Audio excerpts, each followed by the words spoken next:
Hi, you're listening to Java with Jen with your host, Jenilee Samuel.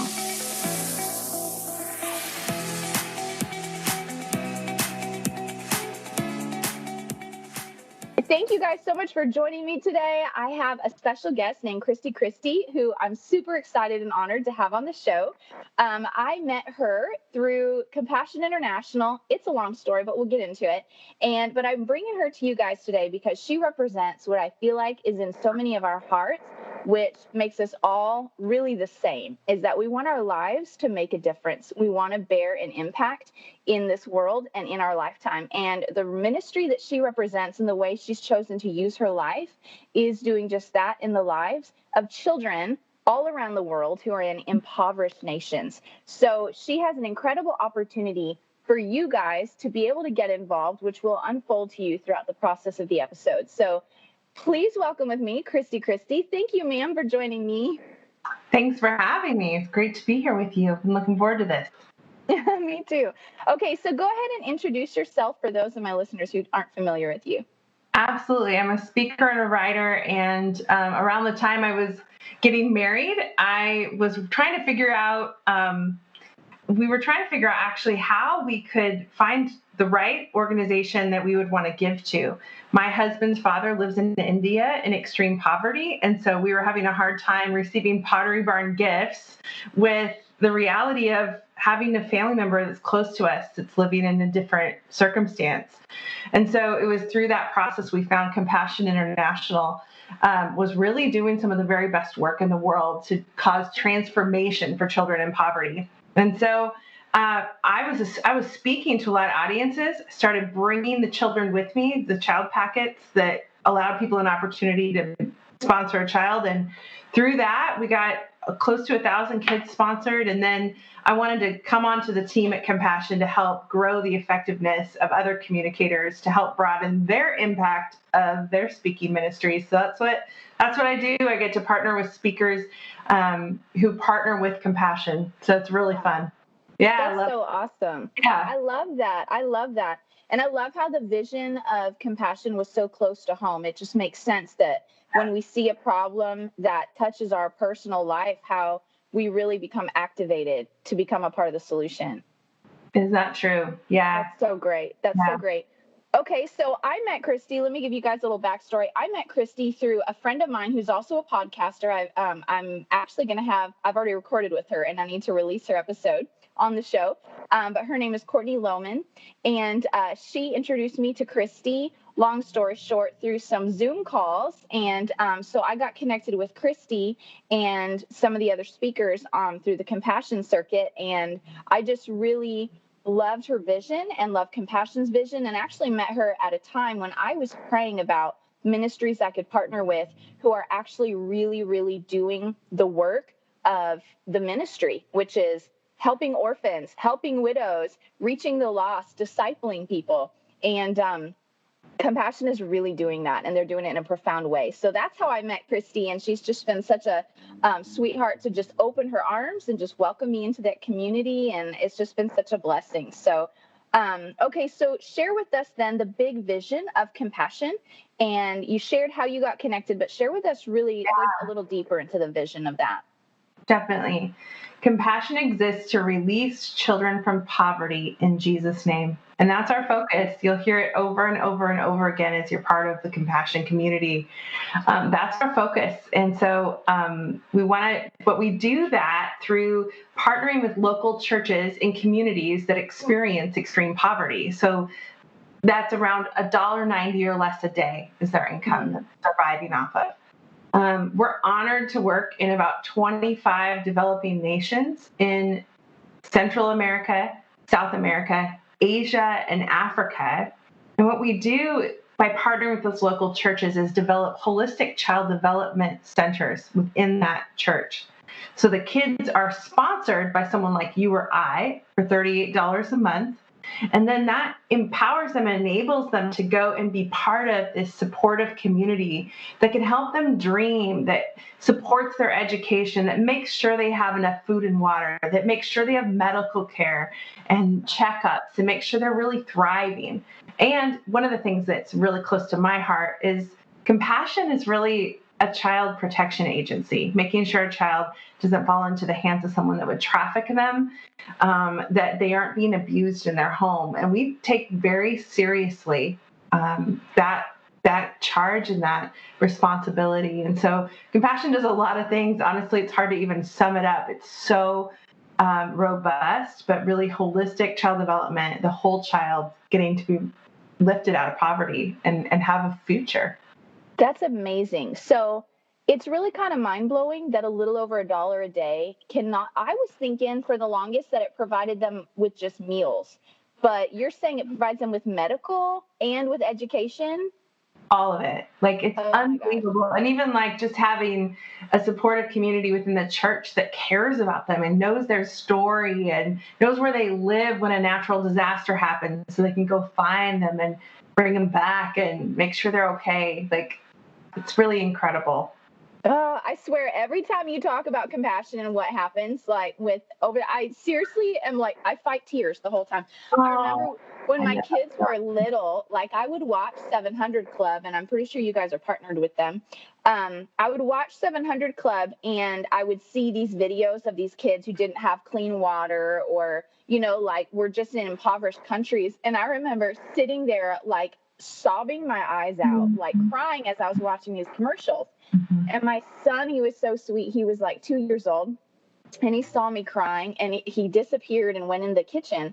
And then he comes back and he had a little yogurt in his hand and he hands it to me and he goes, "Mommy, do you think we can go send this to those kids?" And I was like, oh my gosh, baby. Because he was like, I told him they don't have clean water. They don't have, and it just, he couldn't compute like, well, then let's help them, and I'm like, if my 2-year-old gets that, we need to get this, Yeah. I love that. I love that at a time like this, when trafficking is at a height, like you guys create such a safe haven for them. So I know I was talking to a friend who is so determined to get involved with trafficking and like helping children, but has no idea how to do that. Yeah. And she feels, a little bit overwhelmed, I guess, by the size of the problem. So can you go into how what compassion does helps prevent trafficking? Yeah, sure. There's a lot to that picture, right? And it's funny, people will ask me, is poverty lack of food? Is it lack of medical care? Is it lack of jobs? Is it is trafficking part of it? And like the answer to all of that is yes. Like it's a complex reality to live where you're surviving on this very basic amount of money that you get each day from a daily wage, that you go and earn doing some task, right? And so a lot of times kids, especially that are born in rural areas, aren't really documented. And so compassion makes sure they are documented. They're documented in every church office. There's a binder with every child's name on it. And Jenilee, I'd love someday that we could go into the field and see this together. But the accountability that happens in this organization, the way we do things is just totally moves me to tears every time. Every time I get contact with the reality of what's happening and how distant I can feel from it just as a sponsor, I'm just giving my $38 a month. And then I realize what that's activating in someone's life. And it just blows your mind. You're like, I need to sponsor 100 kids, Yeah.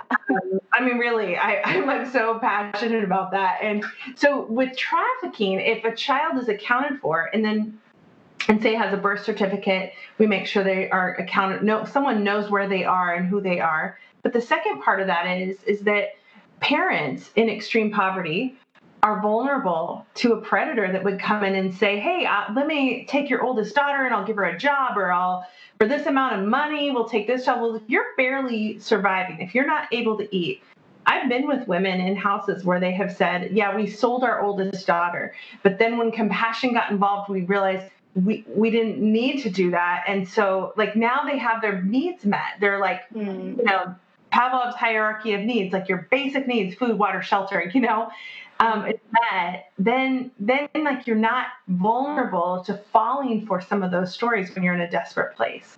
Yeah. Yeah. Wow. That's so incredible. How has COVID affected things? Because I'm sure that's changed the equation for so many people. Even in America, I know that unemployment has skyrocketed. I can only imagine places that already were just barely teetering in health. Right.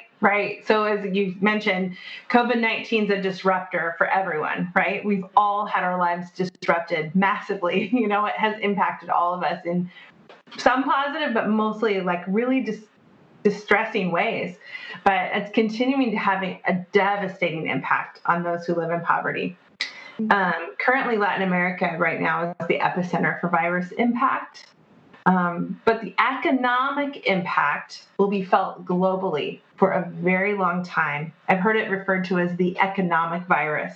So when you're made to stay in your house, shut down, and a lot of these countries sometimes get very militaristic where you cannot leave your community. And if you're existing on $2 a day, just to get enough food and water to keep your family alive, the World Food Program, which is part of the UN, is projecting that 135 million more people will be added to the starvation list due to the effects of the economic shutdown. So because everything was shut down, you can't go get what you need. And like you said, joblessness is a reality everywhere, right? But if your job was kind of a manual labor task that maybe the demand was created by commerce around the world or something like that, like everything has been impacted, right? But the poorest of the poor, they're the ones that honestly are at the bottom of that pile and are going to feel it the most. It's crushing. Yeah, absolutely. Wow, it's so mind-blowing to think about this, just to think about the worldwide impact. Yeah. Okay, so let's zoom in a little bit and get real practical. Tell us a little bit about the child's daily life who does get sponsored by Compassion and has an opportunity for hope, because especially with COVID, that makes the role of compassion so much more essential. Oh my God. Yes. Okay, so talk to us about that. So let's take an average day when you're not in quarantine, right? Okay. Right. Well, all of our average days have been very different, right? But a child might have some home responsibilities. And then I'll just say this, we work contextually. So every country might look a little different. But I will say I've been in all the regions we work in, and there's a congruency to the program that is just so beautiful, because you realize, wow, this is being implemented with such excellence that it feels the same in Rwanda as it kind of feels in Nicaragua, yet it's allowed to feel like Nicaragua and like Rwanda. Does that make sense? Yeah. Like, we allow that to be real. So public school in the developing world is not always free. Most of the time it's not. They have to buy their books, buy a uniform. So we make sure that their school fees have been met and that they're able to go to school. And sometimes school might be, again, every country is different. So it might be 2 or 3 days a week, and then they might come to the center 1 or 2 days a week.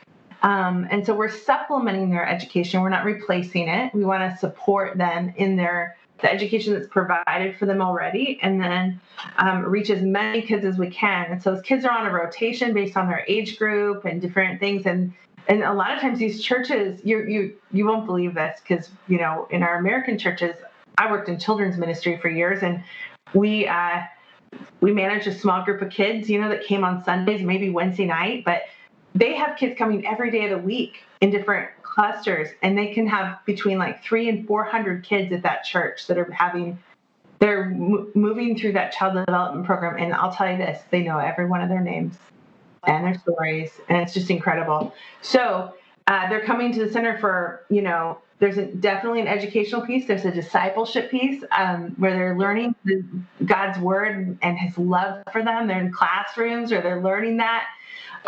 They're doing arts and crafts and learning skills. And gosh, what I love the most is watching them play. Aww. I think about a child who lives in a small house with their whole family and is barely surviving, right? Mm-hmm. To see them come alive and be able to play and have a childhood, that's really what I see that Compassion provides a child, is to give them their childhood back, their hope back, allow them to dream, because systemic poverty often just crushes that for a child.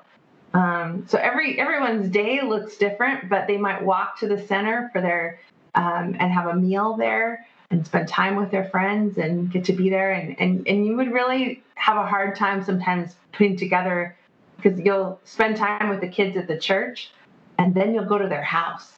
And it's hard to even kind of connect that sometimes, because you're like, this kid can't possibly live here because they seem so alive and vibrant, but how are they thriving in this space? And it's like, it's because they have a sponsor. It's because someone's making sure they have enough.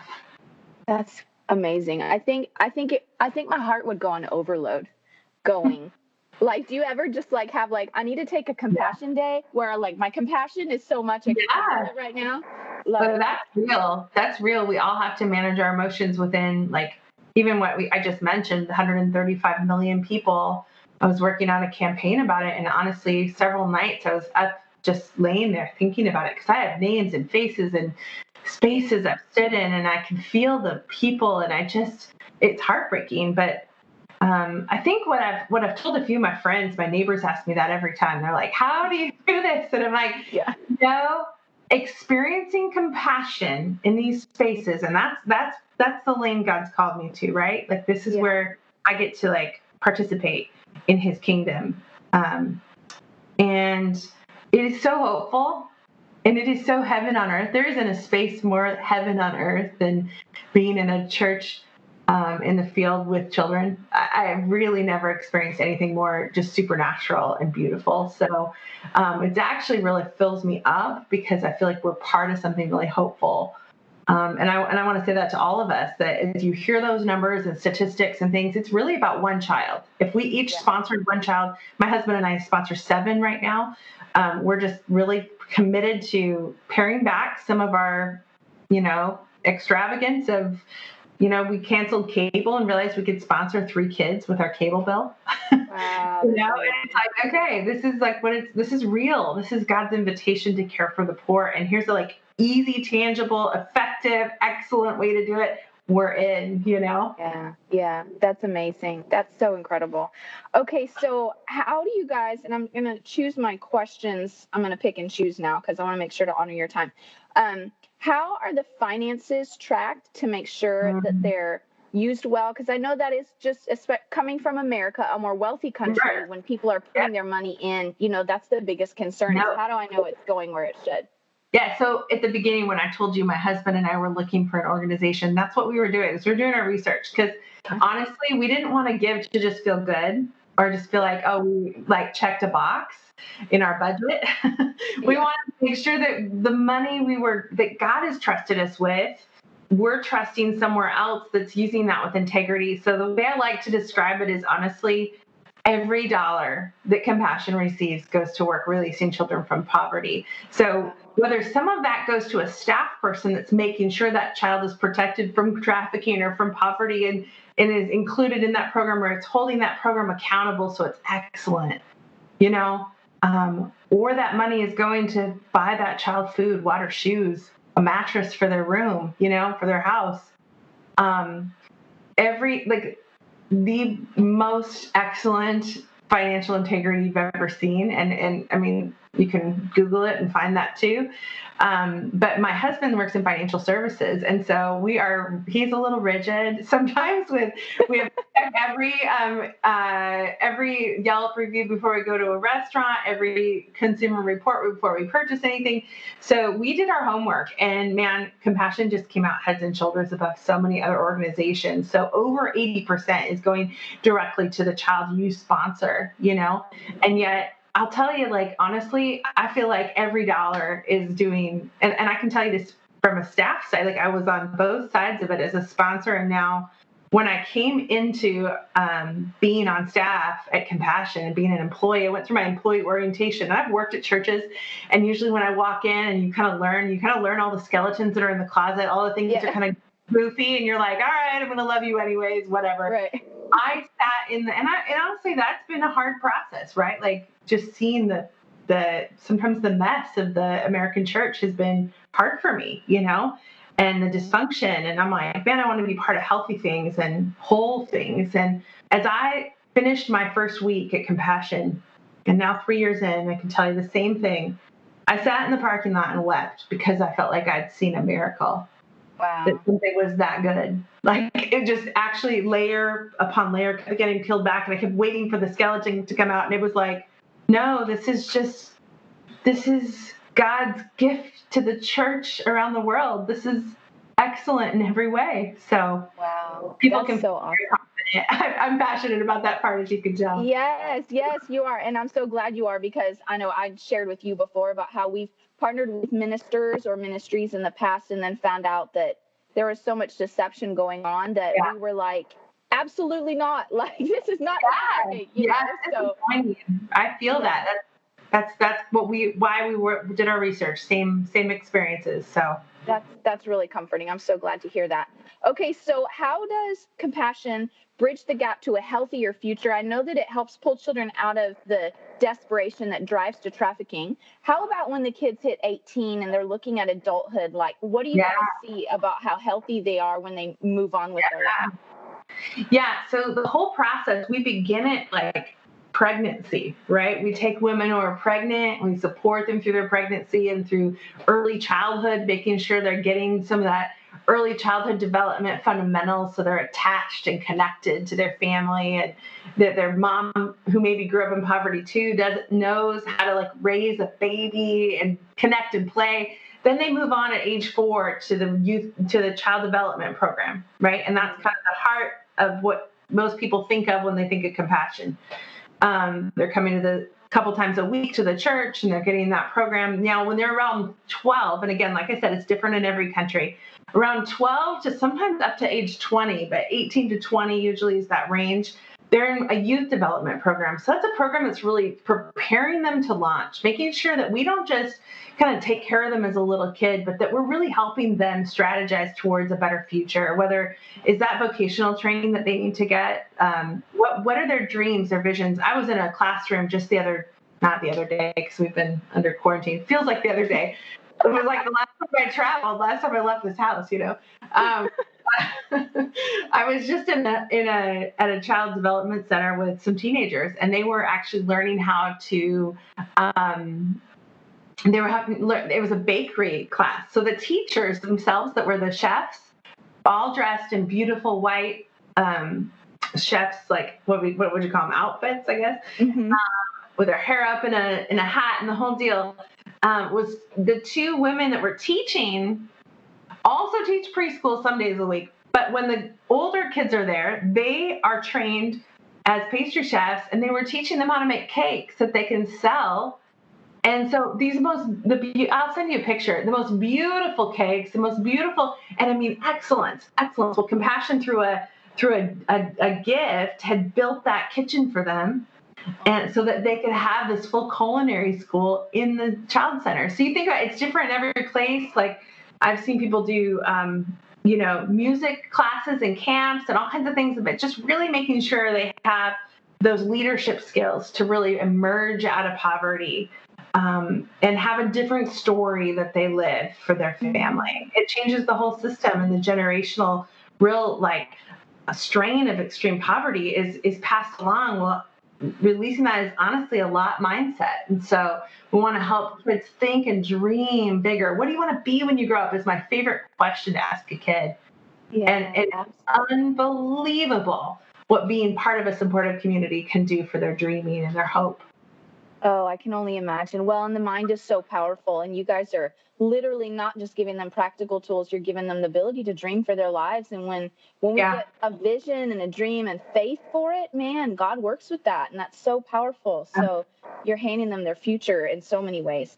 Okay, so I want, just in wrapping it up, and I want to bring this home for my listeners, and many of them have probably been stirred by what you said, and maybe in the future we'll visit this on a deeper level for people who they ask for more from you. But how can listeners get involved? Like, you mentioned the $38, and point them to some directions, and I'll put some stuff on social too.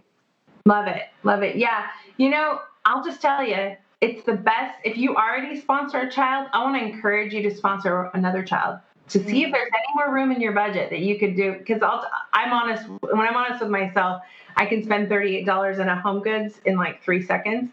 So So I really believe God's calling us in obedience to love and care for the poor and for their families. And so we're providing like really COVID support and care right now to make sure that they have everything they need to survive in this time. And so, yeah, it's $38 a month. I've already explained what that covers, but it really holistically cares for one child. And what's even so cool, I forgot to share this, so I'm going to share it now, is that you get to write letters and encourage this child back and forth. And that's not token. Like, that's not just kind of a cute thing that we do. It's proven through independent research that this helps a child even more if they're receiving those letters, that it helps lift them out of poverty because they know that someone cares about them, that someone is rooting for them. And then I'll tell you, story after story after story, through the mystery of the Holy Spirit, God uses us in our simple letters, proclaiming the truth that you're loved and seen, and I'm praying for you. Those simple words God uses in just the right time in a child's life, over and over. The day that someone says something awful to them, they receive that letter. I mean, it's just beautiful. And if you meet any of our alumni, they have all their letters. They save them all, every single one. They're greatest treasures. So, yeah, it's such an exciting thing to be part of. So we'll put a link in there, but it's compassion.com. And then we'd love to know that you're coming through Jenilee's podcast. So we're going to give you a special link for that too.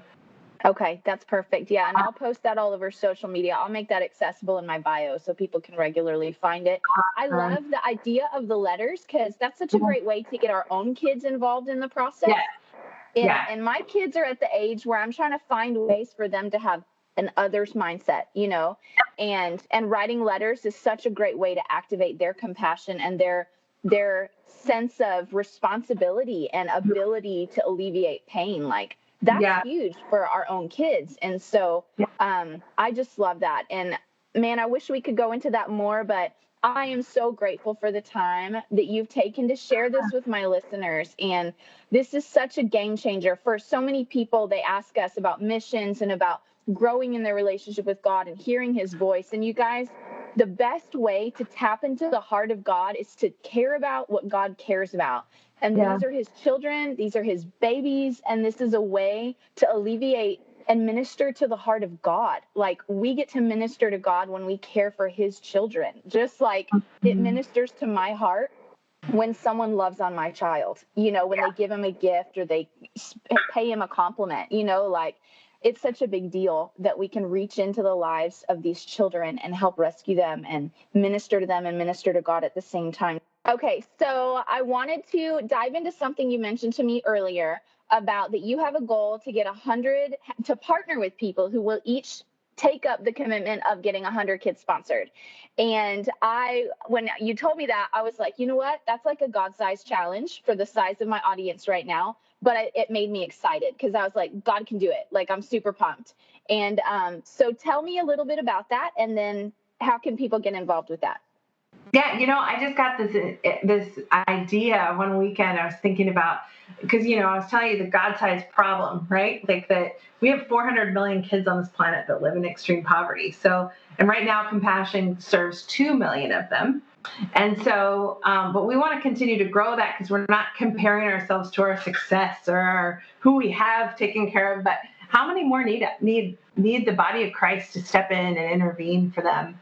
And so, that was the number that came to my mind. I thought, man, if I could find 50 passionate women like you, Jenilee, that would go this year and commit to getting 100 kids sponsored, what would that mean? Oh my gosh, that'd mean 5,000 kids would have their whole story changed. So we're really calling on each of you, like, this is our passion, both of us, is that we want to see kids released from poverty. They need to meet you and your family. Let me tell you, the pictures you'll send, the time you'll spend connecting with them, like, it's powerful. So we want to invite you to go to compassion.com/Java with Jen. And we're gonna just count up this year how many kids. So get us started. Like let's get that number started, right? And we can see how many kids get their needs met. Yes, I've already been praying since you emailed me about that. I was like, okay, God, this is something only you can do, but I'm ready if you're ready. And so let's do this. So I've already been praying. I'm like, okay, God. So I was just waiting to talk to you and find out with details. Love it. Yeah. Pushing it. So now we've got a link to go to, and I'm super pumped. And this is just exciting for me because these are tangible, real, living children. Thank you, Kristie. I'm going to make the links available to everyone. I had asked you about a life hack, but after all that, the life hack thing kind of feels a little superfluous. Well, hey, we'll just say sponsoring a child's a life hack. It solves your problem of wanting to serve God like you're saying, like I gave to a missionary for 2 years and found out that it wasn't going where it was supposed to go, and that's so frustrating. Well, I can promise you this solves that problem. Yes, there we go. There's your life hack, friend. Okay, well, Kristie, thanks so much for joining me, and thanks for taking the time. And I'll talk to you soon. All right. Bye, friend. Bye. Thanks so much for tuning in to today's show. For those of you who've rated or shared this podcast on social media, thank you. Reading your comments and reviews always means so much to me. Listen, let's stay connected. Come follow me on Instagram at Java with Jen, where you can follow the latest and say hey. It's a really great way to stay in touch. Many of you have also asked how you can support the show. You can make donations through the Anchor app or on Patreon, or of course by sharing, rating, and reviewing on social media and iTunes as well. Thank you to each of you for your ongoing support. Your heartfelt feedback always reminds me why I do this. Until next time, remember, you've got this, and God's got you.